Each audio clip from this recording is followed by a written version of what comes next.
Thanks a lot, and thank you very much for coming, all of you, today. This is really the kind of culmination or milestone in a work that has been underway for probably about 2 years, and going back even long before that. So open access is at its heart a very simple idea.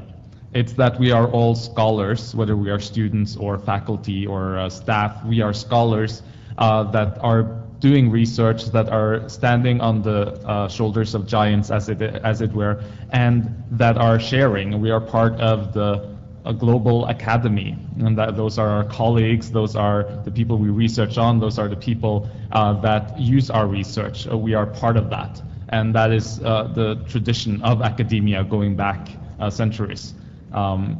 Lately, there are complications because there are these big companies that publish and that charge large amounts of money for it, at the same time as there are technological innovations that enable us to do things that we were unable to do before because we needed to print things on paper, and that does cost money. So there is this new opportunity where we are actually able to share our knowledge with everyone in the world who have access to a computer and the internet, which is spreading rapidly. So that's the very basic idea. For you as an individual scholar, it has lots of advantages. You want to be read. You want your research to have an impact. And I know for myself, as a very junior scholar who tried to publish all of my work publicly, that it has brought incredible advantages. It has given me connections around the world. It has led people to read my work. And in fact, in this room today, there are a few Swedish educators who are visiting Toronto and who got in touch with me because they had read my work. And we had some wonderful learning opportunities. And those are the kind of connections that are enabled when you make your work available. So there is research showing, for example, that you are more likely to get cited if your work is openly available, which makes sense because more people are able to read it. That's for you as an individual researcher.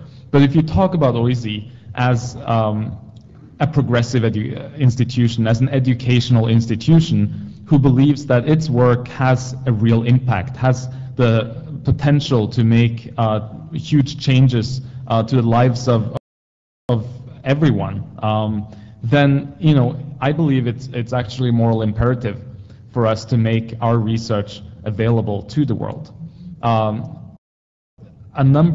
This open access movement has been gathering momentum, and in some fields it's actually far more advanced than in education. The National Institute of Health in the US has a mandate now that all research funded by their money, and they're the biggest research funder in the world, has to be open access within 6 months. And one of the biggest pushers for that were patient advocacy groups, okay? People with cancer, people whose kids have ADHD, who said, we want access to this research. And the argument was, medical research is essential to human well-being. It has to be open.